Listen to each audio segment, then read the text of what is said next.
Hey, what's up, Murphy? Just wanted to talk some shit about Tottenham. I thought a good way to get started would be to start by talking about our defence and then move on to the midfielder up front.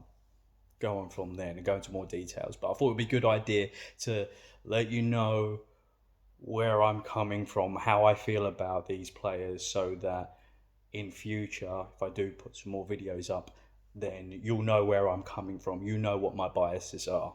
Example, but without further ado, let's get straight into it. So we'll talk about our goalkeepers. So of course we've got Hugo, and not much needs to be said about him. He's our number one. He's our captain.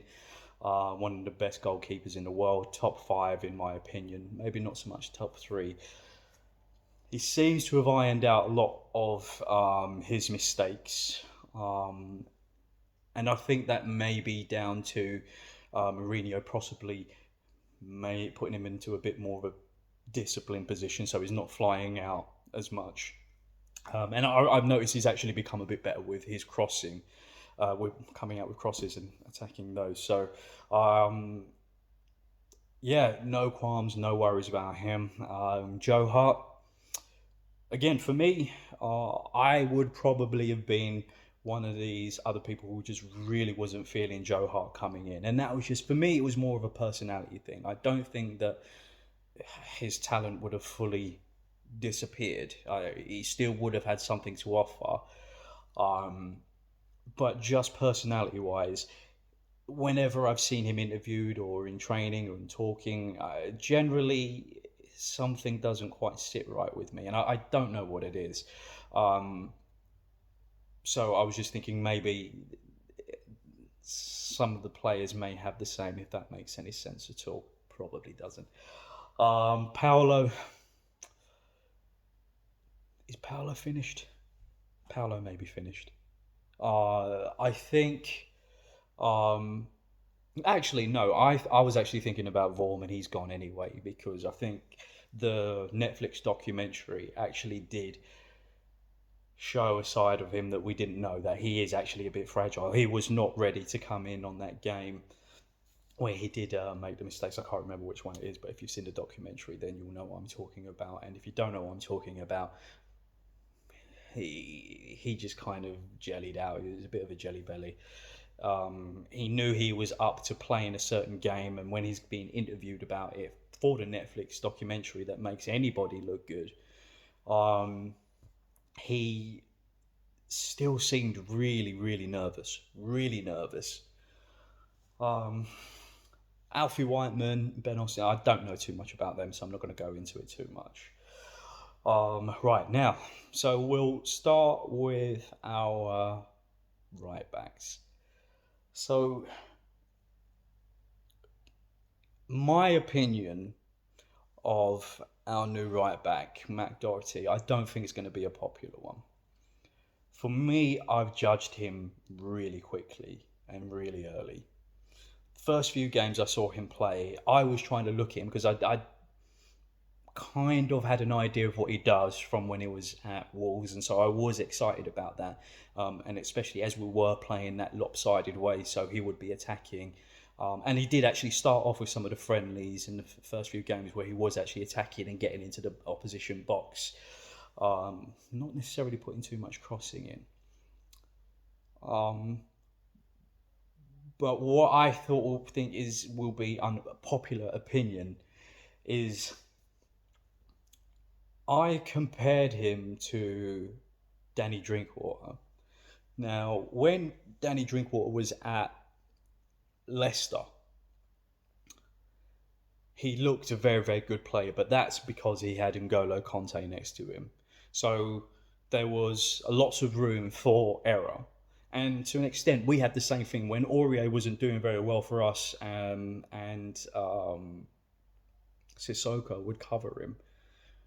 It spares a lot of blushes, gives you that extra security. And I think that's what Danny Drinkwater was. But now we've seen him in different teams, we can see that maybe not very mobile, not a very good passing range, uh, but he's tenacious, he's dogged, he'll keep going. That's why he done so well while he was at Leicester, and that's why I don't really mind the signing of Doherty.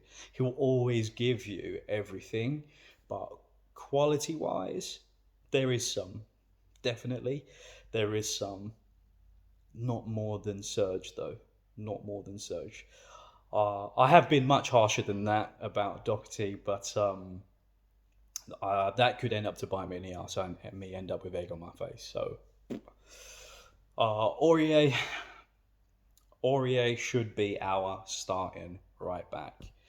Uh, he seems to have cut out a lot of the mistakes, but again, as I was just saying, that could be down to Sissoko picking up a lot of his slack for him. But generally, I think he's ironed those things out a lot more. He's not getting caught so far high up the pitch because we are playing in more of a flat back four, so it's not as lopsided as it was before, which I'm grateful for. Finally, he just has more for me than Doherty. He's got more guts going forward. He's got a better cross on him. Haven't really seen Doherty shoot so much, so I don't really know. But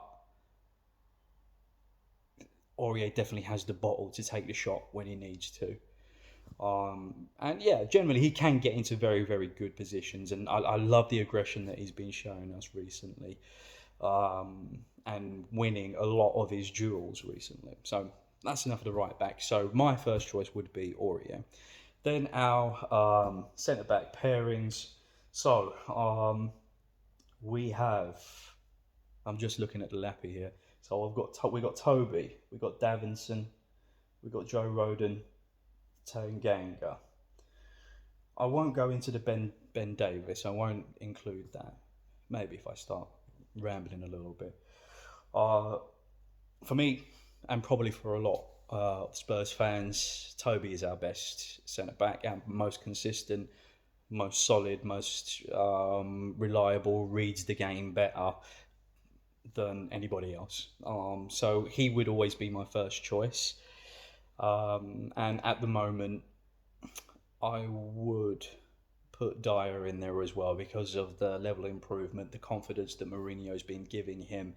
My only issue with him is, and I hope he irons this out, is if the opposition passes a ball close to him, tries to do a through ball, even if it's like an inch away from Dyer's feet, he'll miss it. It will just it will go straight past him. He got exposed quite a lot of that in the beginning when Mourinho first came to us. It's slowly starting to get better, but I do see it happening in games. But it isn't actually turning into goal scoring opportunities for oppositions. So at the moment, I'm giving him a bligh. He's getting away with it, and that's okay because everything else he's doing, I'm actually really quite happy with. So those guys, Davinson Sanchez. The best way I can describe this is my good friend has described it perfectly. All he does is get into wrestling matches. When it comes to one-on-one, because a lot of the times he'll be the man marker, or if someone's trying to play a ball for a run past him, he seems to want to try to wrestle the player before doing anything else. He also just looks a bit wobbly. Sorry, he looks a bit wobbly. Even just standing still, he looks like he's going to fall over. He does suffer from lapses of concentration, and if I'm honest, I am a bit gutted because when he did first come in under Poch, I thought he looked really good. He did look like a holding midfielder who was very, very defensive and good at centre back. So I thought there was some development going to be in there. So we will have a very good ball playing centre back. That hasn't happened. He's had quite a long time as well. Useful squad in him at the moment, and in my opinion, I would play Roden ahead of him. I've seen Roden play for Wales a few times and hasn't made too many mistakes. So the game we played, it was 0-0 against Chelsea. Um, there were a couple of mistakes, but it was his league debut against Chelsea, against a couple of tricky customers. But ultimately, he had Tammy Abraham in his back pocket, which isn't that difficult. I would have Tammy Abraham in my back pocket. But generally, I didn't feel worried about him when he was coming on. I mean, yes, okay, he made a couple of mistakes, but if he were to be put in front of Davinson Sanchez from now on, I wouldn't have a problem with that. I would not have a problem with that at all. Tanganga. I think that Mourinho is trying to tout him as a right back slash centre back. So kind of like I can imagine like what he did with Ivanovic, where he can be the full centre back and full back. There's a lot of good to come from him. The aggression that he has is awesome, and when we're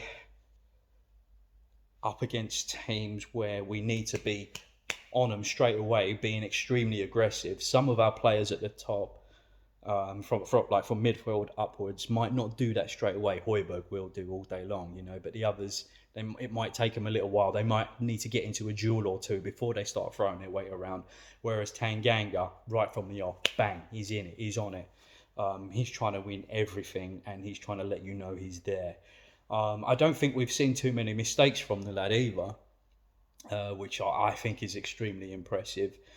I hope that the reason why he's not getting too much of a turn at the moment is just because we're trying to get him back in nice and slowly, so we can get him nice and fully fit with no issues whatsoever. Because second half of the season, if we're going to be using him, we're getting the best out of him, and there'll be like players like Bale coming in and really starting to motor from there. Could end the season really quite strongly. So those are the centre backs. Did I forget anyone? Joe Roden, Ben Davis does the job, doesn't he? He does the job. You know what you're going to get from him, and I don't particularly like when people give him stick, especially when he's playing at left backs and he's not giving us everything. It's like, look, it's security. We know what we're getting.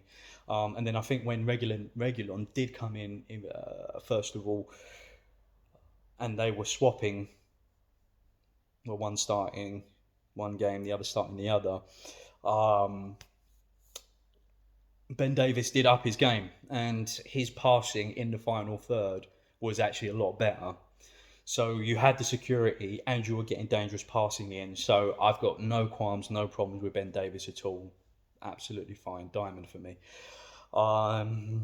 And yeah, as a centre back, if he wants to use him in some of the crappy Europa League games or some of the lesser cup games in future to give other players a rest, because we've got a lot of games, big run-ins coming in. No problem. So I've kind of spoken about Ben Davis, and then Serge Reguilon. I was a bit pessimistic. No, I started extremely, extremely positive because I saw his pace from the little YouTube videos and seeing just how good his recovery was. But when he came to us in our first game, I didn't know that he was that aggressive as well, which I thought was absolutely fantastic. And then, you really do get to see his powers of recovery when he's playing for us, going up and down. He's aggressive. He's good in the tackle. I think in the United, I think it was like a couple of games before the United game, I did notice a couple of weak spots that he was kind of getting caught too wide, and so it was really easy to get played in the middle. To be honest, though, that was a kind of a weakness for Ben Davis as well. He didn't really know what to do when balls get played in between him and the centre back. So I remember one game, and I was saying to my boys, look, I'm noticing that he keeps on getting caught way too wide, and he's not coming in. He's not like clocking on quick enough that it needs to come in and tuck in a bit more.